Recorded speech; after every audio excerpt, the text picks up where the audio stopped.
Por favor, mi hermano, vaya conmigo al segundo capítulo del libro de Hechos en esta serie que estamos desarrollando, que este es el tercer domingo. Hechos capítulo 2, vamos a entrar a este capítulo.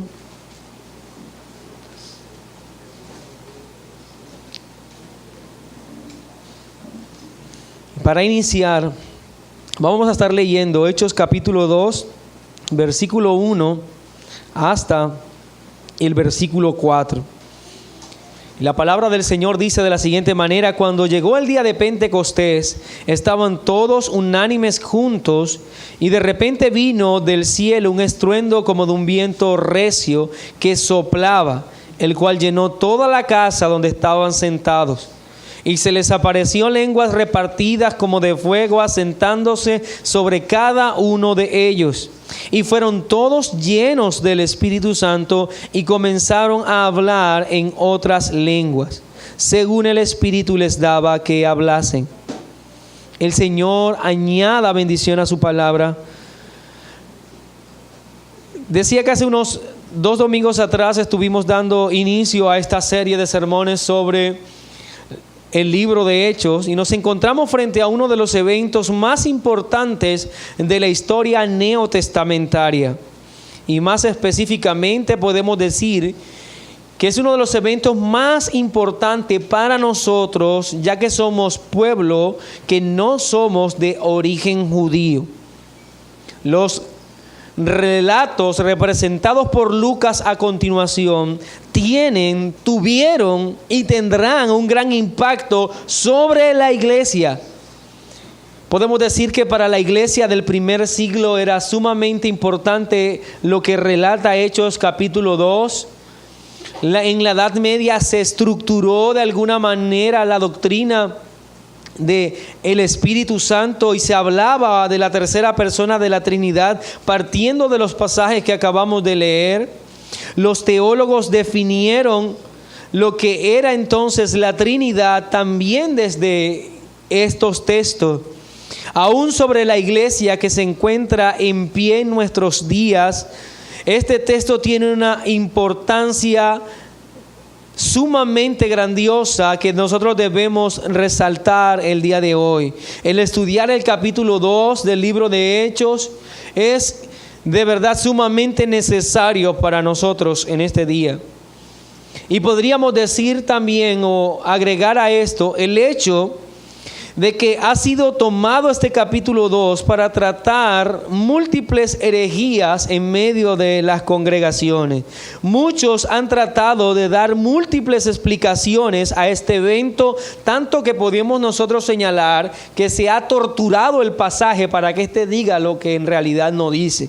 Pero vamos a analizar, mis hermanos, desde el contexto que partimos, desde lo que ya hemos analizado en los sermones anteriores. A la luz de ellos vamos a ver lo que en realidad está ocurriendo en Hechos capítulo 2. Así que debemos venir con todo respeto a este relato. Debemos venir con mucha reverencia y con una dependencia al Espíritu Santo, y reconocer justamente lo que el pasaje dice, y abandonar todo aquello que de alguna manera sea contrario a la verdadera interpretación. Reconocer las implicaciones que tiene este pasaje para nosotros como la iglesia del Señor que vive en nuestros días. Así que este sermón llevará como título El poder recibido. El poder recibido. Y para desarrollar en una forma más adecuada este sermón el día de hoy, quiero ver 3 aspectos del relato bíblico que señala específicamente que ocurrió en este evento. Quiero analizar 3 aspectos del relato bíblico. Lo primero que quiero que veamos es el estado de la iglesia al momento de recibir el poder. El estado de la iglesia al momento de recibir el poder. Cuando nosotros leemos Hechos capítulo 2 desde el versículo 1, nos introduce al evento mismo y nos dice: cuando llegó el día de Pentecostés, estaban todos unánimes juntos. La llegada del poder que señala entonces el texto debe ser tratado específicamente en relación al poder prometido. Recordemos que nosotros estuvimos analizando eso en un sermón específicamente. Un poder prometido, y el día de hoy vamos a hablar de un poder recibido.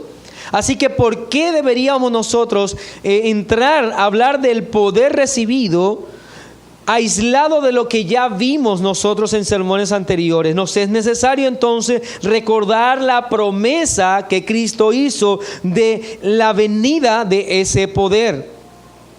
Hechos capítulo 1, versículo 4 y versículo 5, recordemos lo que Cristo dijo. Y estando juntos, les mandó que no se fueran de Jerusalén, sino que esperasen la promesa del Padre cuando les dijo: oísteis de mí, porque Juan ciertamente bautizó con agua, mas vosotros seréis bautizados con el Espíritu Santo dentro de no muchos días.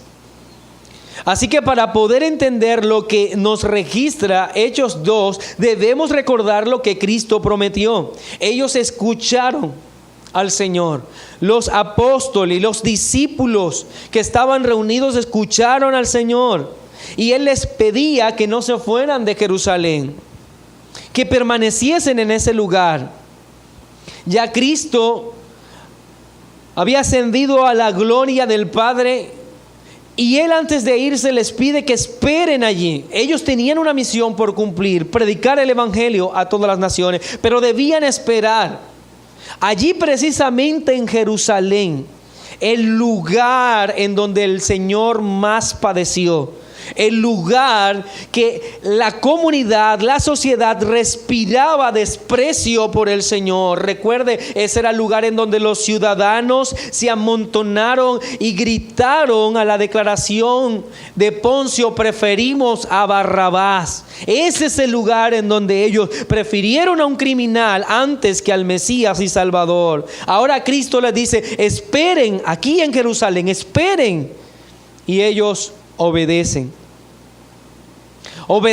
Así que claramente nosotros, si vamos a hablar del estado en el que se encontraba la iglesia en el momento en el que son investidos con este poder, es un estado de obediencia. La iglesia obedecía las instrucciones de Cristo. La iglesia obedecía, aunque seguramente no entendían a plenitud lo que hacían, no entendían el por qué Cristo quería que se quedaran en ese lugar, aún así permanecieron allí. Aunque era sumamente peligroso para la humanidad de cada uno de ellos, siguieron allí esperando.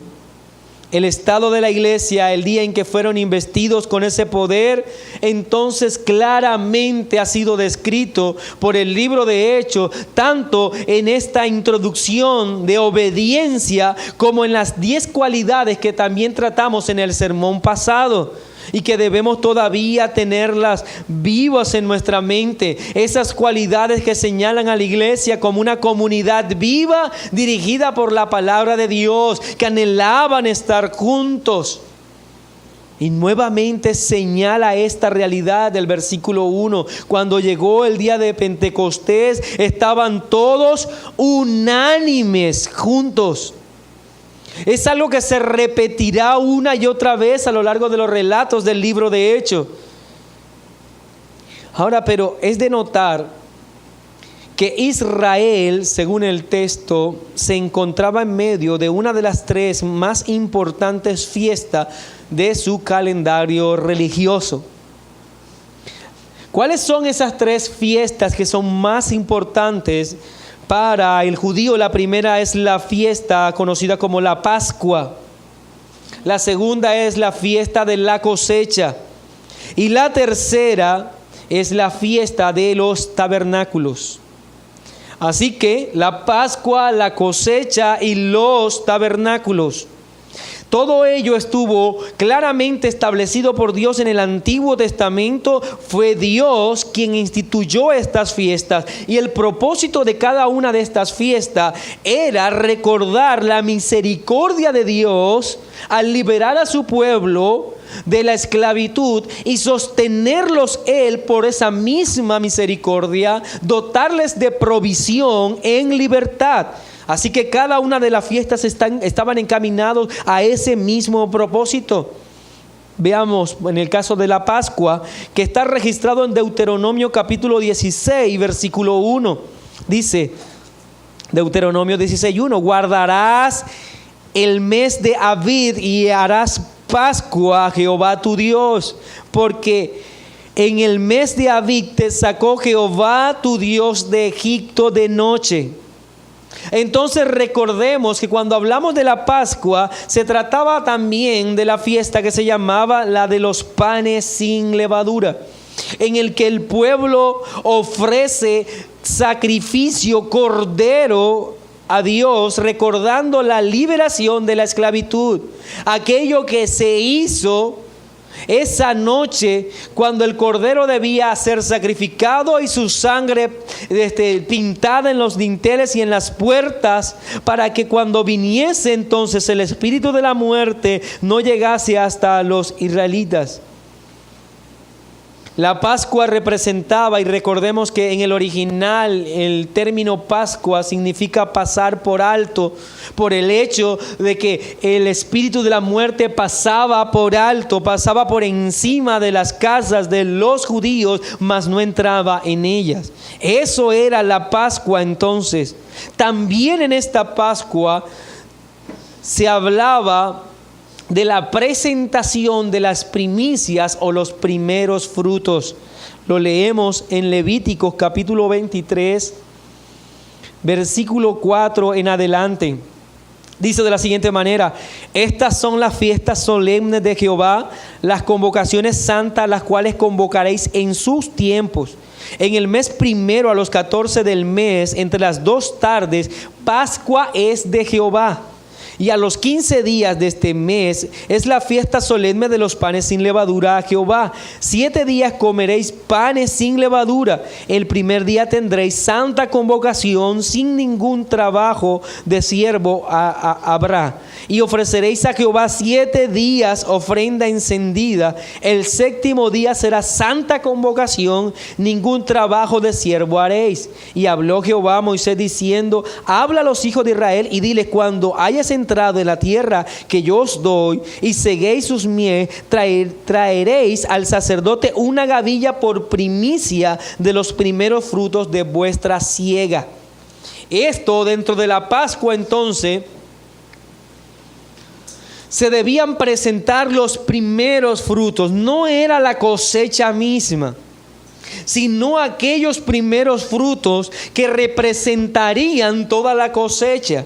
Entonces era la Pascua una fiesta en la que se recordaba la liberación, pero también se recordaba el cómo Dios proveía lo necesario para el pueblo y que se representaba a través de las primicias, de lo que era lo primero. Esto en el caso de la Pascua. Luego, 50 días después de la Pascua, se daban las fiestas de la cosecha. Esta debía ser en ese estricto orden 50 días después.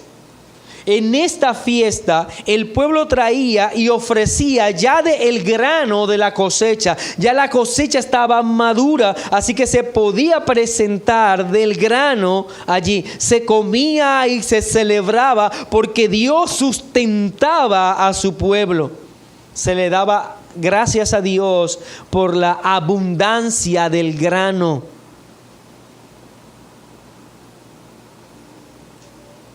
Y la última es la fiesta de los tabernáculos. En Levíticos capítulo 23, versículo 34 dice: habla a los hijos de Israel y diles: a los 15 días de este mes 7º será la fiesta solemne de los tabernáculos a Jehová por 7 días. En ellas ya se celebraba que el fruto se había recogido plenamente. Se le daba gracias a Dios por la vendimia. Habitaban entonces, los hombres tenían que salir de sus casas, las familias tenían que salir de sus casas y habitaban en pequeños tabernáculos, recordando que el pueblo fue sostenido en el desierto. Dejaban sus comodidades y estaban en medio entonces de los tabernáculos. Algo particular que nosotros vamos a notar es que cada una de estas fiestas llevan el mismo propósito que señalábamos anteriormente: recordar el poder de Dios y la misericordia, liberarlos y cómo los sostiene y los prospera en medio de esa libertad. Ahora, ¿por qué es necesario recordar todo esto, mi hermano? Algo que vamos a notar, especialmente de la revelación progresiva de la palabra de Dios, es que casi nada del Nuevo Testamento podemos nosotros decirle que tiene un tinte novedoso. Todas aquellas verdades profundas del Nuevo Testamento encuentran asidero en el Antiguo Testamento. Fueron señaladas previamente por Dios a través de tipos, a través de fiestas, a través de sombras, y son una realidad en el Nuevo Testamento. Por eso, ahora es que la iglesia va a entender, y específicamente los apóstoles con la iglesia neotestamentaria entenderá por qué Cristo les dijo a ellos que debían esperar. ¿Y por qué debía ser así, mi hermano? Porque Cristo murió 50 días antes. 50 días antes, al momento en que el Espíritu Santo vendrá y dotará a la iglesia. O sea que Cristo murió en la Pascua. Recordemos que el afán de los fariseos por dar muerte al Señor era que se acercaba esa fiesta solemne y que Cristo debía morir antes. Incluso recordemos también que nuestro Señor es llevado ese viernes particularmente ante Poncio y ante todos los estrados judiciales para dar como resultado su crucifixión. Cristo debía morir en la Pascua. ¿Y por qué Cristo debía morir en la Pascua? Porque la Pascua conmemoraba la liberación. Así como año tras año los israelitas presentaban al Cordero en sacrificio, en libación al Señor para recordar la liberación, ese mismo día Cristo estaba muriendo y derramando su sangre como el Cordero perfecto que libera al mundo de pecado. Los judíos estaban en sus casas haciendo una conmemoración, llevando su mirada al pasado. Pero Cristo estaba muriendo en la cruz, extendiendo ahora el horizonte hacia la salvación del pueblo. El Cordero era inmolado plenamente. La sangre del Cordero era derramada para la liberación. Así como la ira era tipificada y mostrada en el sacrificio del Cordero, la ira se derramó en la cruz. Todo esto ocurrió en la Pascua, pero también podemos nosotros señalar, como dice claramente Pablo, al momento en que el Señor Jesucristo resucita, Él pasa a ser las primicias. Así como en la Pascua se presentaban los frutos de la liberación y la bendición de Dios, Cristo resucita en este tiempo para enseñar que Él es el primero, la primicia de los frutos gloriosos de la redención. Mas ahora Cristo ha resucitado de los muertos, primicia de los que durmieron es hecho. 1 Corintios 15:20. Así que todos los elementos teológicos que hacían parte de la Pascua estaban claramente reflejados en la obra de Cristo, su muerte, su resurrección. Él era el primero.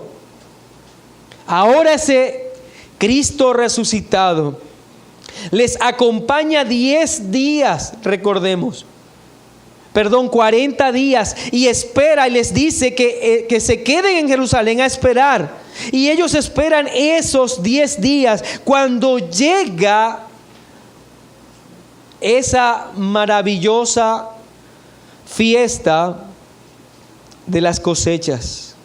Y debía ser así también, mi hermano. En el tiempo de la fiesta de la cosecha, no antes ni después, en esa fiesta en la que se elevaban los frutos, que primero fueron representados por las primicias y que se daba gracias a Dios porque ahora en la fiesta de la cosecha se decía, mira, Dios ha prosperado las primicias hasta el punto que ahora tenemos los frutos. ¿Y qué es la iglesia, mi hermano? Sino el fruto de la primicia que es Cristo. Este día los frutos serían levantados, la iglesia sería mostrada, así como en la fiesta de la cosecha el sacerdote elevaba los frutos, el grano, y lo mecía y le daba gloria a Dios por ello. En este momento será el mismo Espíritu Santo quien levantará la iglesia y la mostrará al mundo como el fruto de la aflicción del Cordero.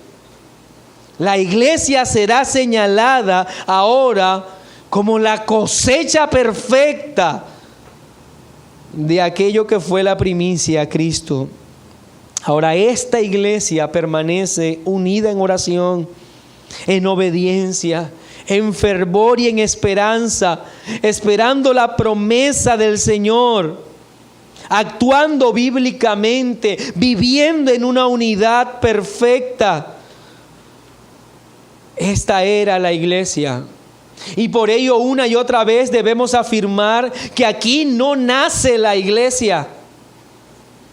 Lo que vemos en este momento y que vamos a notar por el pasaje es que la iglesia es capacitada, es dotada, es animada, es impulsada, mas no nace ese día. Ya la iglesia estaba reunida, guiado por la palabra de Dios. Eso es entonces, mi hermano, el estado en el que se encontraba la iglesia. Permítame pasar al punto número 2. Y en este quiero hablar del evento mismo de la llegada del poder.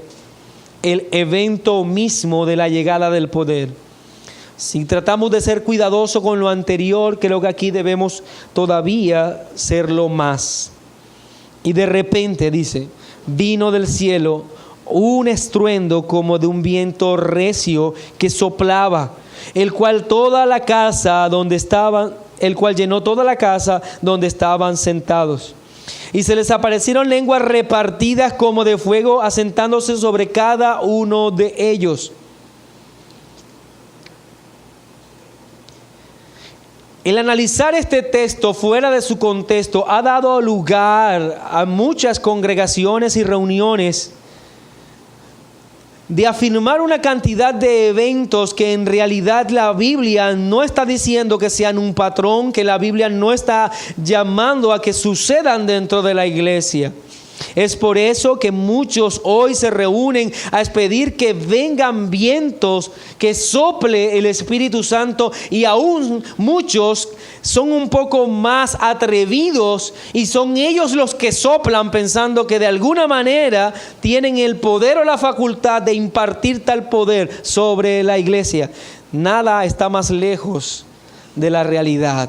Nada está más lejos de lo que el texto bíblico enseña.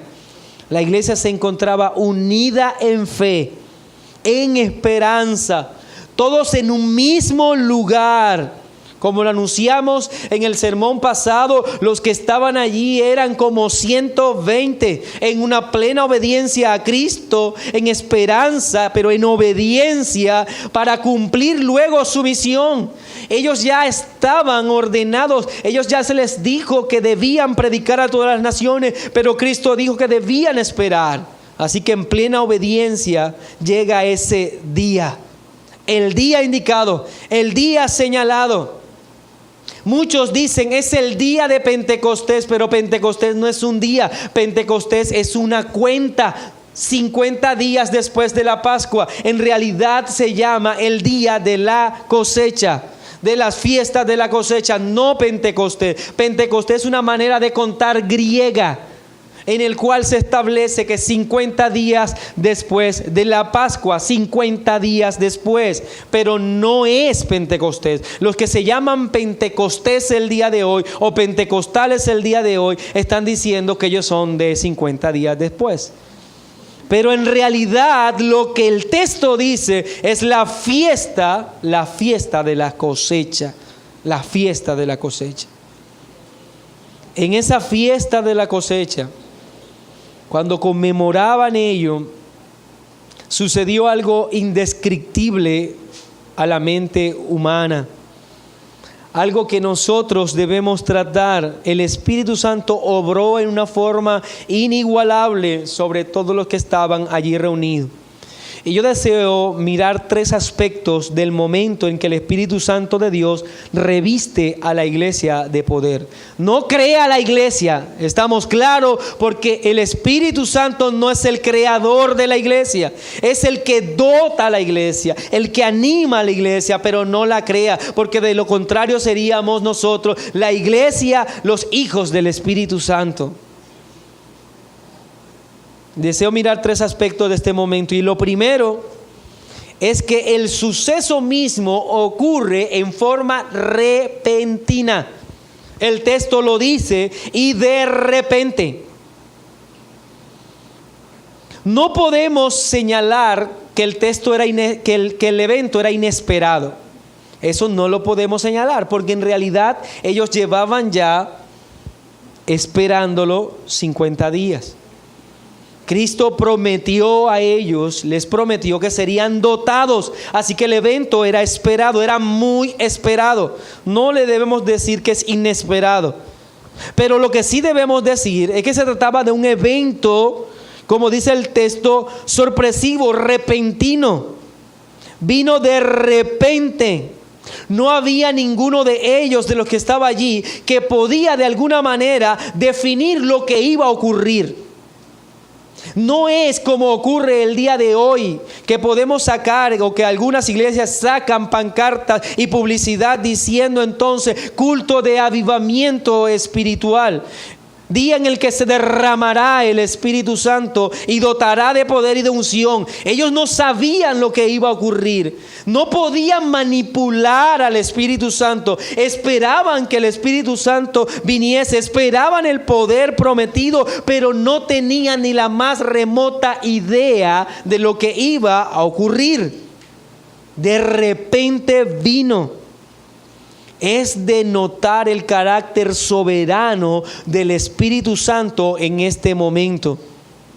La llenura del poder no fue el resultado entonces de una actividad humana.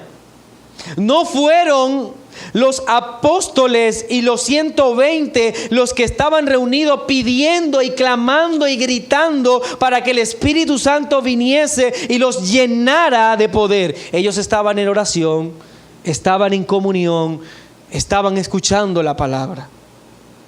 No había una antesala, no habían oraciones, no habían cadenas de oraciones de antesala antes de abrir el culto para pedir que se derramara el Espíritu Santo. Ellos estaban allí, y es el Espíritu Santo el que tiene el carácter soberano en esto.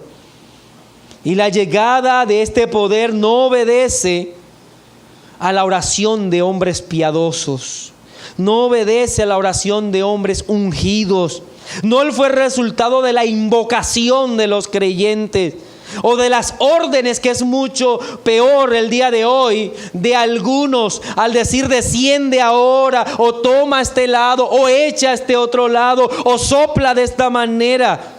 Ninguno de los presentes le daba orden al Espíritu Santo. Él soberanamente dotó a la iglesia. Los creyentes, los 120 allí reunidos, permanecían totalmente pasivos al mover sobrenatural de la tercera persona de la Trinidad. Cuán gran ofensa hay a la tercera persona de la Trinidad al creer que es manipulable, que se le puede ordenar, que se le puede determinar qué hacer. Ninguno de ellos sabía lo que iba a suceder. Entonces, lo primero es que fue un suceso repentino. Lo segundo es que fue notorio. Fue notorio. Es importante también ver este momento, este carácter notorio en el que el Espíritu Santo reviste de poder a la iglesia. Y de repente vino del cielo un estruendo como de un viento recio que soplaba, el cual llenó toda la casa donde estaban sentados. Y se les aparecieron lenguas repartidas como de fuego, asentándose sobre cada uno de ellos. Es importante ver este pasaje, mi hermano, y analizar que los sentidos de los presentes percibieron la llegada de la dotación del Espíritu Santo en poder. Quiere decir que los que estaban allí reunidos pudieron percibirlo con sus sentidos. Sus ojos lo vieron. Tanto así que al querer describir lo que se está haciendo, como dice Lucas, lo que está ocurriendo, él entonces utiliza términos como hablando entonces de un ejemplo, tratando de ilustrar lo que está sucediendo. El texto no está señalando que el Espíritu Santo sea una brisa, sea un viento o un estruendo. No está diciendo que está temblando en el lugar. No está diciendo que cada vez que venga el Espíritu Santo tienen que haber fenómenos atmosféricos. Está diciendo señalando que para tratar de describir lo que estaba ocurriendo, podemos nosotros pensar en algo como un viento o como un estruendo. De manera que eso nos aleja del pensamiento de pedir que sople el Espíritu Santo y creer que cuando sentimos una brisa que nos recorre el cuerpo es porque el Espíritu Santo está en medio de nosotros. No es un viento, como de un viento recio que soplaba. Sus ojos lo vieron, sus oídos escucharon, sus cuerpos mismos experimentaron por completo lo que estaba allí sucediendo. Ahora, ¿por qué es necesario resaltar esto, mi hermano? Porque nuevamente pensemos en el carácter pasivo de los que están en ese lugar. Y es de notar que los sentidos están tan claros en lo que está ocurriendo que aún los que no creían en el Señor también lo percibieron de la misma manera. Cuando dice el texto en Hechos 2:6, y hecho este estruendo, se juntó la multitud y estaban confusos porque cada uno les oía hablar en su propia lengua. Los que no estaban en ese lugar, los que estaban fuera, escucharon también y vinieron a ese lugar. De manera que la llegada de la dotación del poder fue percibida por los sentidos, y no solamente por los sentidos de los que estaban allí reunidos, sino aún de los que estaban fuera. No podemos entonces señalar que se trataba de un evento sobrenatural que ocurría en la psiquis de los creyentes. Algo que todos ellos vivieron en un plano, digamos, sobrenatural y espiritual, en el que solo ellos entraron a una nueva dimensión o a un nuevo estado espiritual, en el que experimentaron el viento, el soplo y el ruido. Solamente ellos y nadie más lo vio, porque ellos eran los espirituales, o porque estaban ungidos, o porque estaban en la búsqueda de esa experiencia. No, ellos y todos los que estaban alrededor escucharon y vieron. Así que no se trata de un venir del Espíritu Santo, de una dotación del Espíritu Santo a los super espirituales, a los super ungidos, a los que más buscan del Señor. No, todos, aún los que estaban fuera, lograron escuchar y percibir con sus sentidos ese mismo momento.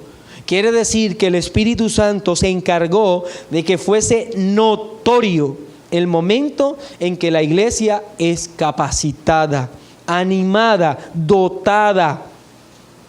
Los que no eran seguidores del Señor también escucharon, también vieron un evento notorio.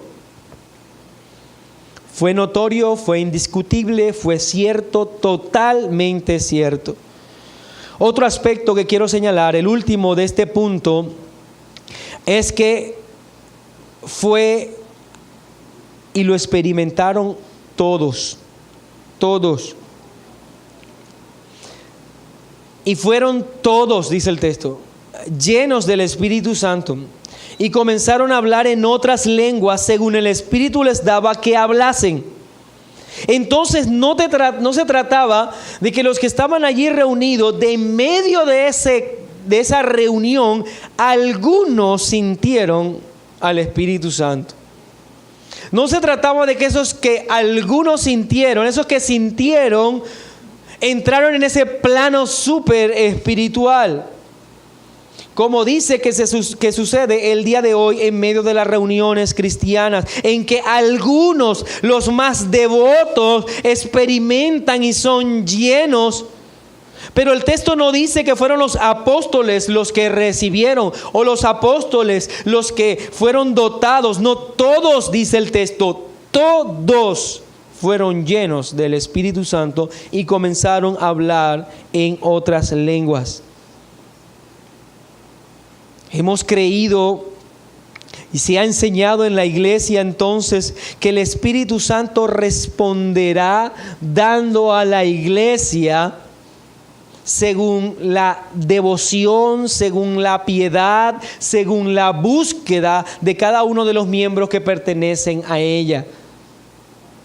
Mi querido hermano, y si es así, si el Espíritu Santo dota solo en la medida en que tú seas diligente y piadoso, ¿por qué en las iglesias neotestamentarias encontramos que la iglesia que más dones tenía era la iglesia de los Corintios, la iglesia más carnal de todas? ¿Por qué no la de los filipenses, que era la iglesia de verdad que en cuanto a su manera de vivir era mucho más piadosa, y ella lo único que vivía era escasez, tribulación, dificultad? ¿No será porque el Espíritu sí los dotaba a ellos de las capacidades para resistir cada una de esas tribulaciones que vivían? Así que, mi hermano, debemos tener mucho cuidado. Fue a todos, todos lo recibieron, todos fueron llenos. El pensar que el Espíritu Santo será estimulado por nuestro actuar es creer que al final de cuentas la santidad de la iglesia y la dotación que la iglesia recibe por parte de Dios obedece a nosotros y no a Él y a su carácter soberano. En este punto, entonces dejamos atrás lo que fue el evento mismo, cómo sucedió, que fue percibido por todos, que fue notorio, que todos recibieron, que sus sentidos mismos lo notaron así. Y paso al punto número 3, la evidencia de la presencia de ese poder en medio de ellos. La evidencia de ese poder en medio de ellos. Ahora, en este punto quiero iniciar diciendo algo, mi hermano. Nosotros señalábamos en textos anteriores, cuando Cristo prometió el poder, debemos recordar que la promesa es esa. El poder para hacer ¿qué? Poder para ser testigo, poder para testificar, poder para anunciar el mensaje del Evangelio a una costa de la vida. Cristo no prometió a los discípulos, a la iglesia, que ellos hablarían en lengua. Él prometió es poder. Eso fue lo que Él prometió, poder. El hablar en lenguas en este texto es solo una señal de que ese poder ya ha llegado. Pero no debemos confundir entonces, mi querido hermano, el que la lengua con la dotación del poder. El poder lo recibieron, y como señal de que ese poder había sido recibido, investido a la iglesia, entonces Dios permite algo glorioso con la iglesia. Pero la llegada en este caso de ese poder no es el hablar en lengua, es la señal. Es la señal. Entonces, las evidencias o la evidencia de la presencia del poder, y fueron todos llenos del Espíritu Santo y comenzaron a hablar en otras lenguas según el Espíritu les daba que hablasen. Y estamos frente a uno de los cuadros bíblicos más enigmáticos del Nuevo Testamento. Uno que sin lugar a duda no podemos tratar a la ligera. Debemos irnos con mucho cuidado, y más cuando vemos el resultado de utilizar este pasaje para enseñar una cantidad de actividades que no deberían ser enseñadas en la iglesia y que ha dado lugar a todo un movimiento llamado el neopentecostalismo el día de hoy. Y es aquella creencia de lo que relata Hechos 2 ocurre para ellos y debe ocurrir cada vez que la iglesia se reúne, que debe repetirse una y otra vez, que cada vez que viene, según ellos, el Espíritu Santo se debe evidenciar públicamente con hablar en lenguas. Pero se ha desechado con esta idea el cumplimiento verdadero de la promesa de Cristo. Cristo prometió poder para ser testigo, y aquí la iglesia está recibiendo el poder para ser testigos. Eso es. Por eso, mi hermano, yo quiero que veamos también 3 cosas acerca de cómo se evidencia que recibieron el poder.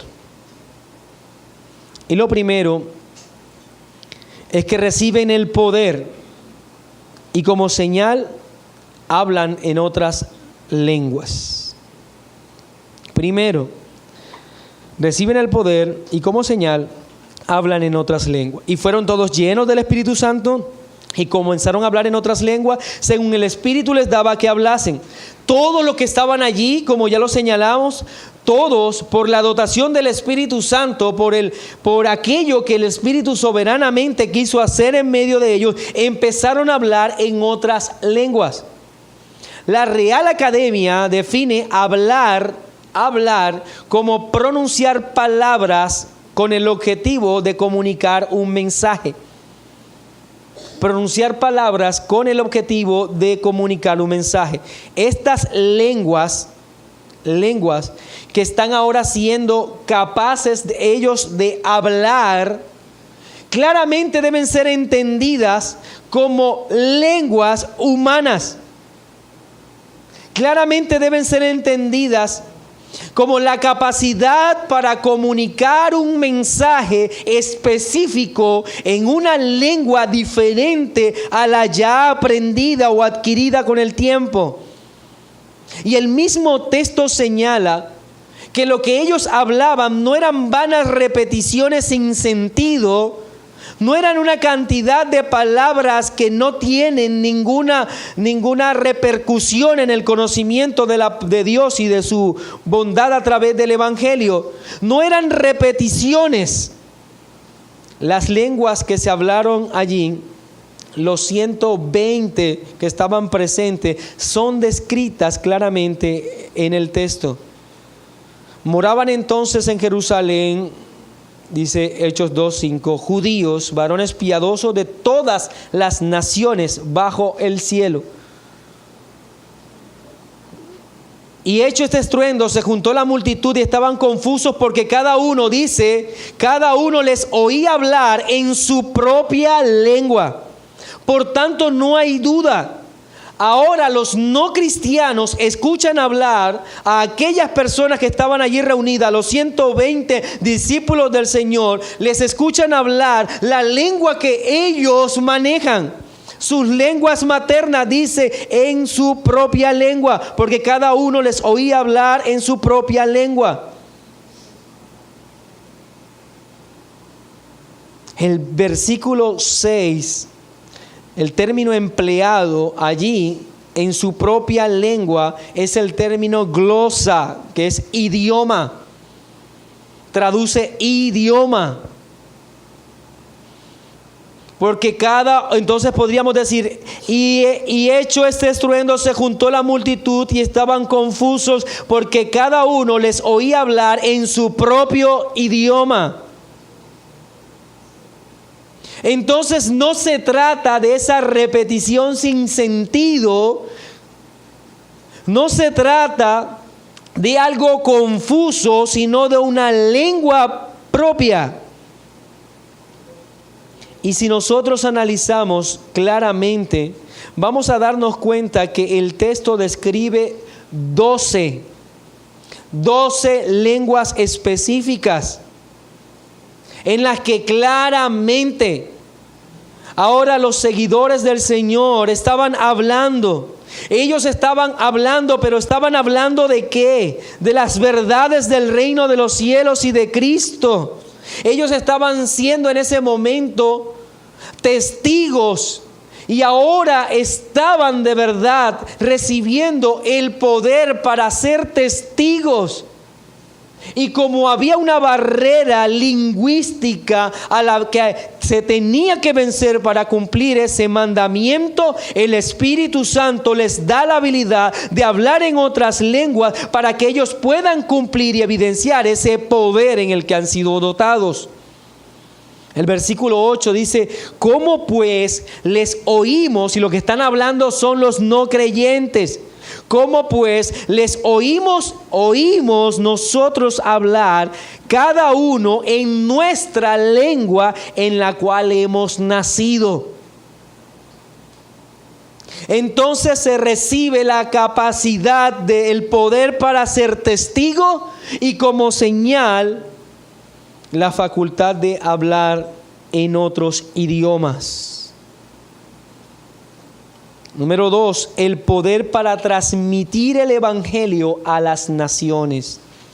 Eso se recibe en ese momento, el poder para transmitir el evangelio a las naciones. Partos, medos, elamitas, los que habitamos en Mesopotamia, en Judea, en Capadocia, en el Ponto, en Asia, en Frigia, en Panfilia, en Egipto, en las regiones de África más allá del Cirene, romanos aquí residentes, tanto judíos como prosélitos, cretenses, y árabes, les oímos hablar en nuestras lenguas las maravillas de Dios.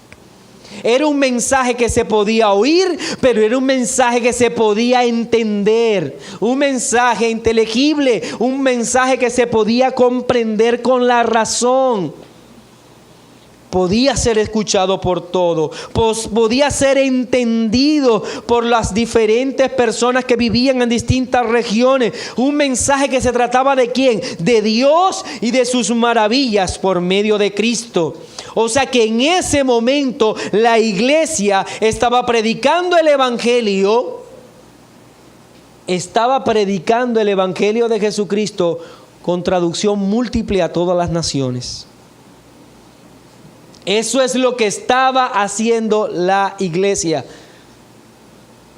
Lo que hoy se puede hacer a través de algunos medios, la iglesia, y por el poder que estaba invistiendo a la iglesia, el Espíritu Santo estaba predicando el evangelio a todos los que estaban allí presentes. No es la cacofonía que se presenta en las iglesias hoy, en el que nada se entiende y solo impera un espíritu de confusión,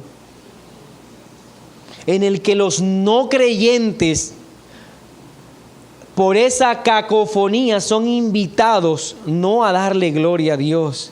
Y acá los no creyentes entendían el mensaje tanto que podían decir: las maravillas de Dios escuchamos, entendemos que hay un mensaje claro expuesto de las maravillas de Dios. Lleve a usted un no creyente hoy a esos ambientes en donde se dice hablar en lengua para que escuche la opinión de un no creyente. Pablo habla claramente y regula el uso de este don en la iglesia de los Corintios, y señala específicamente el propósito también de este don. Cuando escribe en 1 Corintios capítulo 14 versículo 22, note que guarda toda la relación con Hechos capítulo 2. Pablo dice en 1 Corintios 14, 22, así que las lenguas son por señal, no a los creyentes, sino a los incrédulos. Pablo está diciendo: el propósito de esta dotación gloriosa del Espíritu Santo a la iglesia es llegar con el mensaje del evangelio a los no creyentes, puesto que ellos, a través de la barrera lingüística, no podrían escuchar el mensaje, pero el Espíritu Santo daba la capacidad a la iglesia para llegar a los que no hablaban en su idioma, en este caso los judíos, y presentarles el mensaje en su propia lengua. La razón de este poder era para llegar a los incrédulos, a los no creyentes de otras naciones, y de esa manera poder cumplir ¿qué cosa? La gran comisión. Todo esto viene unido a ese propósito. Cristo les dijo que ellos debían ser testigos y debían ir y hacer discípulos a todas las naciones. ¿Cómo lo iban a hacer? 11 galileos que nunca habían salido de esa provincia, que no manejaban otras lenguas, para llegar a todas las naciones y predicar el evangelio. Aquí en este momento el Espíritu Santo les está dotando, pero no olvidemos, ese no es el poder prometido, ese es solo la señal del poder prometido. El poder prometido era ser testigo y dar su vida por la predicación del evangelio, pero facilitaría el ser testigo el poder hablar en otras lenguas, en otros idiomas. Es por esto que este momento particular, como iniciamos, mi hermano, reviste y tiene una gran importancia para nosotros como creyentes. ¿Y por qué decía para nosotros como creyentes del pueblo, un pueblo no judío? Que nosotros no venimos de la descendencia de Abraham. ¿Por qué es importante para nosotros eso? Porque este día, mi hermano, este día se le estaba quitando la revelación especial al pueblo judío y se le estaba entregando a todas las naciones. Ese día se le estaba despojando a lo que era solamente jurisdicción judía, a algo que solamente Dios había hecho por siglos, de comunicarse especialmente con los judíos para salvación. Y por medio de este momento la iglesia anunciaba a todas las naciones el evangelio que traería salvación a todos los hombres, mi hermano. Y esto no fue sino cumplimiento de lo que el mismo Cristo aseguró. Cuando salía del templo, recuerden ustedes, y dijo: Jerusalén, Jerusalén, que matas a los profetas y apedreas a los que son enviados. ¿Cuántas veces quise juntaros a tus hijos como la gallina junta a sus polluelos debajo de la sala, y no quisiste? He aquí vuestra casa os es dejada desierta. Es el cumplimiento en el que el Señor determinó que aquello que había sido dado solo a los judíos ahora se entregaría a todas las naciones, el mensaje del evangelio. Por eso, aunque este momento, el día de la fiesta de las cosechas, es una mala noticia para el pueblo judío, es una muy buena noticia para nosotros como gentiles. El mensaje es dado a nosotros. La lengua, a todas las naciones, a todos los pueblos, de todas las lenguas, se nos predica el evangelio. El evangelio que llega a nosotros, que transforma el alma, mi hermano, es sumamente importante. Por eso es que el día de hoy no reclamamos un nuevo Pentecostés. Anunciamos nosotros el día de hoy que el evangelio debe ser enseñado al hombre en su lengua natural, que se le debe predicar el mensaje del evangelio y así cumplir esa gran comisión entregada por Cristo a la iglesia. Todavía hoy, mi hermano, todavía hoy, ese poder prometido por Dios está siendo dado por la iglesia, dado por el Espíritu Santo a la iglesia. Pero nuevamente, el poder de ser testigo. Hoy la señal no tiene sentido. Si en medio de nosotros están todos y solamente los que hablamos una misma lengua, entendemos que lo que hemos recibido es el poder para anunciar el evangelio. El Señor nos ayude, mi hermano,